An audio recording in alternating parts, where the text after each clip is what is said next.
সামাজিক মাধ্যম ফেসবুকৰ জৰিয়তে আপত্তিজনক পোষ্ট কৰাৰ বাবে এগৰাকী প্ৰবক্তাৰ বিৰুদ্ধে কঠোৰ স্থিতি গ্ৰহণ কৰিছে এখন গাঁৱৰ ৰাইজ আৰু ছাত্ৰ সন্থাই।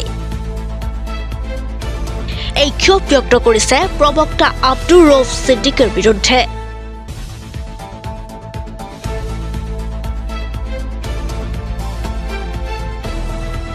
বৰপেটা জিলাৰ নিচানৰ ওচৰত অৱস্থিত লুইতপৰীয়া মহাবিদ্যালয়ৰ ইংৰাজী বিভাগৰ প্ৰবক্তা আব্দুৰ ৰৌফ ছিদ্দিকীয়ে বৃহত্তৰ নিচানৰ ওচৰ গাঁৱৰ লগতে ছাত্ৰ সন্থাৰ বিৰুদ্ধে দুদিন পূৰ্বে ফেচবুকত আপত্তিজনক পোষ্ট কৰাত এতিয়া জাঙুৰ খাই উঠিছে ছাত্ৰ সন্থাৰ লগতে গাঁওবাসী।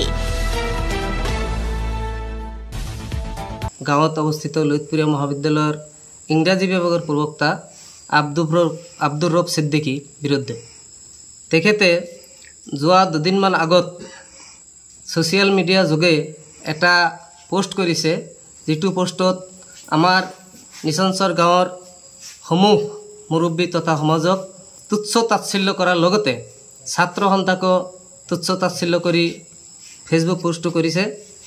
তাৰ প্ৰতিবাদ কল্পে আমি আজি এইখন সভা অনুষ্ঠিত কৰিছোঁ আৰু এই সভাৰ জৰিয়তে তেওঁক স্পষ্টকৈ জনাই দিছোঁ, তেখেত যি মন্তব্য কৰিছে ছ'চিয়েল মিডিয়া যোগে, এই মন্তব্যৰ বিৰুদ্ধে যদি আমাৰ সমাজৰ ওচৰত আঁঠু খাৰি ক্ষমা নোখোজে তেনেহ'লে আমি তেওঁৰ বিৰুদ্ধে আইনী ব্যৱস্থা ল'ম, লগতে তেওঁক আমি এইখন সমাজত প্ৰৱেশ নিষিদ্ধ কৰিম।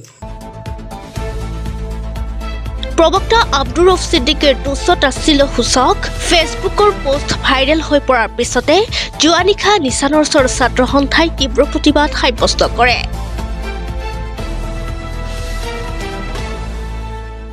প্ৰবক্তা আব্দুৰ ৰৌফ ছিদ্দিকীয়ে নিচানৰ ওচৰৰ ছাত্ৰ সন্থা আৰু গাঁওবাসীৰ ওচৰত আঁঠু কাঢ়ি ক্ষমা নোখোজিলে তেওঁৰ বিৰুদ্ধে আইনী ব্যৱস্থা গ্ৰহণ কৰাৰ লগতে লুইতপৰীয়া কলেজত তেওঁৰ প্ৰৱেশ নিষিদ্ধ কৰাৰ হুংকাৰ দিয়ে।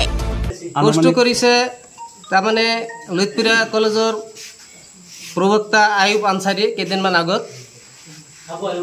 আবু আয়ুব কেইদিনমান আগত তাৰমানে বাটেদি বাইক চলাই যাওঁতে ঘোঁৰাৰ লগত খুন্দা খাই এক্সিডেণ্ট হৈছে আৰু এইটোৰ ওপৰত ভিত্তি কৰি তেওঁলোকে এনেকুৱা বেয়া ধৰণৰ মন্তব্য আমাৰ সমাজত কৰি আছে।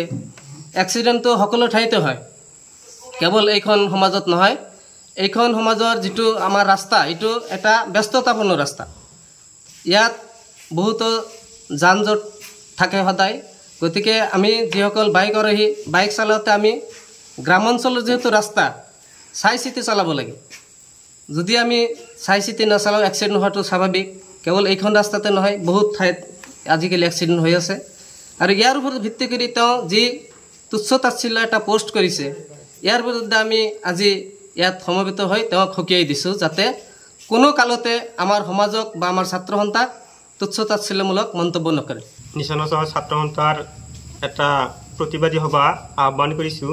এইকাৰণে যোৱাকালি সম্ভৱতঃ লুইতপৰীয়া মহাবিদ্যালয়ৰ ইংৰাজী প্ৰবক্তা আব্দুৰ ৰৌফ ছিদ্দিকী চাহাবে আমাৰ নিচানৰ ছাত্ৰ সন্থাক লগতে নিচানৰ সমূহ ৰাইজক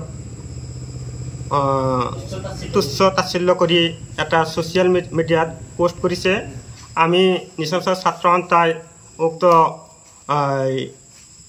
লুইতপৰীয়াৰ প্ৰবক্তা আব্দুৰ ৰৌফ ছিদ্দিকী চাহাবক তীব্ৰ ভাষাৰে গৰিহণা দিছোঁ।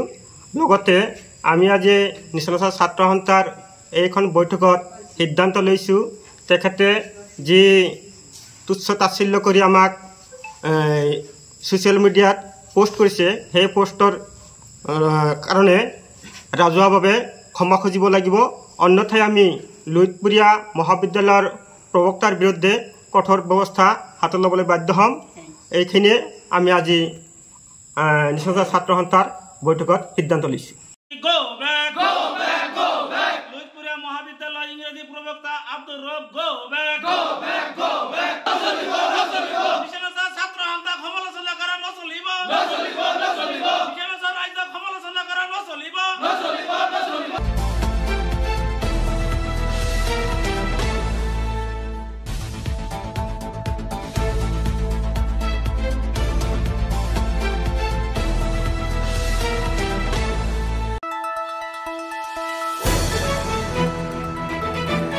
দ্য নিউজলেণ্ডছ অবিৰত তথ্যানুসন্ধান আপোনাৰ সেৱাত খবৰ সন্ধান দ্য নিউজলেণ্ড